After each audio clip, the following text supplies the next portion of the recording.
अस्सलाम वालेकुम नाजरीन, मैं हूं आपका मेज़बान अमजद और हाज़िर हूं एक नई वीडियो के साथ। आज की वीडियो बहुत ही दिलचस्प होने वाली है क्योंकि इसमें मैं आपको बताऊंगा कि हमारे चरवाहे भाई 20-20 साल से बकरियां रखने के बावजूद तरक्की क्यों नहीं कर पाते। इसके लिए ये तजस्सुस था मेरे दिमाग में, तो इसके लिए मैं पिछले 3 माह से हर जुमे एक चरवाहे से मिला और तकरीबन 12 चरवाहों से मैंने चंद सवालात किए और उनकी बकरियां रखने की जगह देखी और उनकी खुराक के बारे में देखा। तो अपनी तरफ से मैंने कुछ नहीं बताया, ना ही उनकी वीडियो बनाई, बस सिर्फ सवालात किए और वो सवालात आकर लिखे। तो आज मैं आपके सामने वो सारे सवालात रखता हूँ जिनके जवाबात एक ही जैसे थे उनके। तो मुझे तो समझ आ चुकी है कि पिछले 20 साल से वो क्यों तरक्की नहीं कर पाते, और इसके मुकाबले में एक ट्रेनिंग याफ्ता क्लोज फार्मर जो है ना, वो 5 साल में माशाल्लाह से अपनी 100% प्रोडक्ट यानी बकरियों के बच्चे बचा कर इतनी तरक्की कर लेता है कि उसकी ज़िंदगी आसान हो जाती है। तो आइए चलते हैं वीडियो की तरफ। तो अच्छा जी, सबसे पहले चरवाहे के पास मैं गया और उसके पास थी 30 बकरियां और उन्हें रखने के लिए उसके पास सिर्फ एक छोटा सा 1 मरले का जो है ना सिर्फ सेन था। उसमें ना कोई छत थी, ना कोई बना हुआ था बरामदा, कुछ भी नहीं था। फिर मैंने खुराक के बारे में पूछा तो उसने बोला जी यार सुबह खोल देते हैं तकरीबन 10-11 बजे और फिर शाम को 2 घंटे, यही इनकी खुराक है। तो मैंने पूछा कि अगर बारिश आ जाए तो फिर आप क्या करते हैं? कहता है फिर बंदी रहती हैं, फिर बारिश ख़त्म हो और दूसरे दिन चले जाते हैं, तो घर में इन्हें कुछ भी नहीं डालते। अच्छा जी, एक तो ये उनकी रहाइश थी और ये उनकी खुराक थी।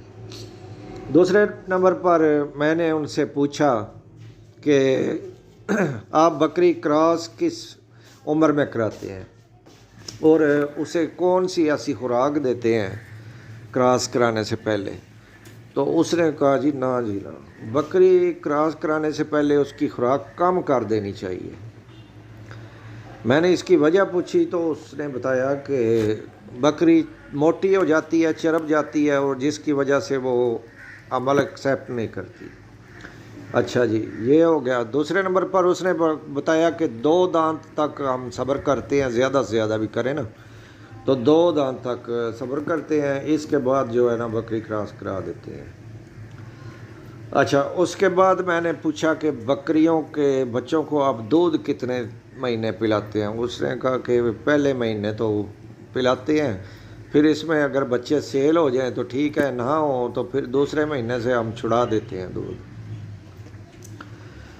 अच्छा जी, इसके बाद मैंने बोला कि आप सर्दियों में इन्हें क्यों करते हैं, कैसे रखते हैं?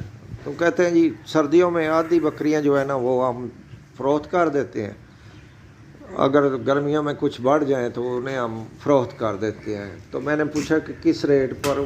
कहता है जिस रेट पर भी बिक जाए उस पर भेज देते हैं। अच्छा, इसके बाद मैंने पूछा कि आप जब बकरी आपकी जो है बच्चे देती है तो जेर के बारे में आपके क्या ख्यालात हैं? तो उसने बोला कि वो उसके लिए जी हम एक बंदे का ड्यूटी लगाते हैं कि देखो बकरी को जेर नहीं खाने दे। ये उनके जवाबात थे।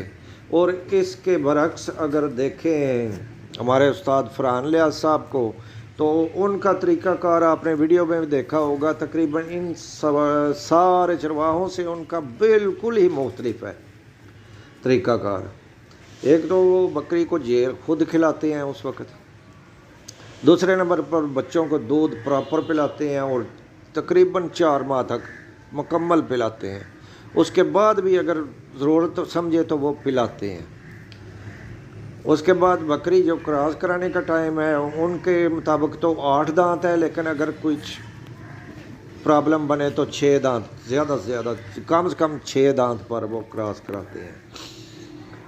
اس کے بعد آپ دیکھیں رہائش کے بارے میں ان کا یہ ہے کہ پراپر انہوں نے ایک رہائش دی ہوئی ہے اور تقریباً 5 یا 6 ماہ کی خوراک جو ہے وہ سٹاک رکھتے ہیں اپنے پاس۔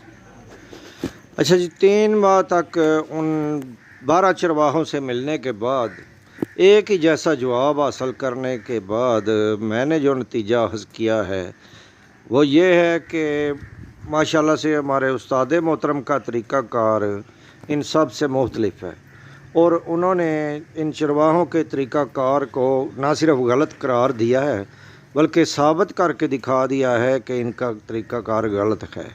ثابت اس طرح کہ یہ جو آپ کو بکریاں نظر آ رہی ہیں نا اسکرین میں، آپ انہیں دیکھیں، اگر ان میں مزید چربی کی گنجائش ہے تو بتائیں، اور اس کے باوجود فلیشنگ کے دوران ان کی خوراک کو ڈبل کیا گیا تاکہ ان میں کوئی بھی کسی قسم کی کمی ہے تو وہ پوری ہو سکے، اور اس کے بعد سیلیویٹ کا انجیکشن جو ہے 1 مہینے کے اندر اندر 50 cc انہیں لگایا گیا، ساتھ میں AD3 کی ایک شاٹ دیا گیا، اور اس کے بعد جناب انہیں کراس کرایا گیا، اور کراس ہونے کے بعد تقریباً میرے خیال میں 35 یا 40 دن ہو گئے ہیں، تو انہیں اب پروجسٹان کا انجیکشن بھی لگایا جا چکا ہے، جو اس بات کی علامت ہے کہ اللہ کے فضل سے یہ ساری بکریاں جو ہیں وہ حاملہ ہو چکی ہیں، اور ہمارے ان بکریوں کے دیکھیں چربی کے باوجود حاملہ ہونے کے بعد ہم یہ کہہ سکتے ہیں کہ ہمارے استاد محترم زندہ باد، اور انہوں نے ثابت کر دیا ہے کہ بکری جتنی بھی موٹی ہوگی وہ ایسا کوئی بھی معاملہ نہیں، جو چرواہوں کی سوچ ہے وہ ساری غلط ہے۔ اچھا جی، اب آتے ہیں چرواہوں کی ناکامی کی طرف۔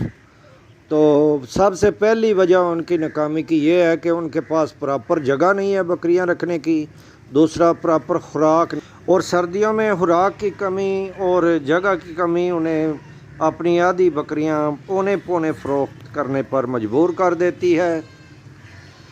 نمبر 2، انہیں خود ایک انجیکشن تک لگانا نہیں آتا، وہ اس کے لیے بھی ویٹنری ڈاکٹر کے محتاج ہیں، اور محتاجی آپ کو پتہ ہے کہ کسی بھی کام میں جو ہے نا وہ نقصان ہی کرتی ہے۔ نمبر 3، وہ جلدی بچے لینے کے چکر میں کھیری یا 2 دانت بکریاں کراس کرا لیتے ہیں، اور بکریاں 2 یا 3 بار بچے دینے کے بعد بیمار ہو جاتی ہیں اور ختم ہو جاتی ہیں۔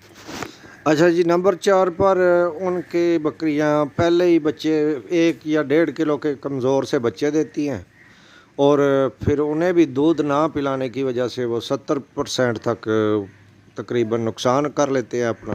اب آخر میں اپنے چرواہے بھائیوں سے التماس ہے کہ ہمارے استاد محترم کے طریقہ کار کو اختیار کریں، جہاں تک ممکن ہو وہاں تک وہ ہمارے استاد محترم کے طریقہ کار پر کام کریں، اور خود بھی کامیاب ہو اور اپنے دوست احباب کو بھی کامیاب کریں۔ ملتے ہیں کسی اگلی اچھی سی ویڈیو میں، تب تک کے لیے اللہ حافظ۔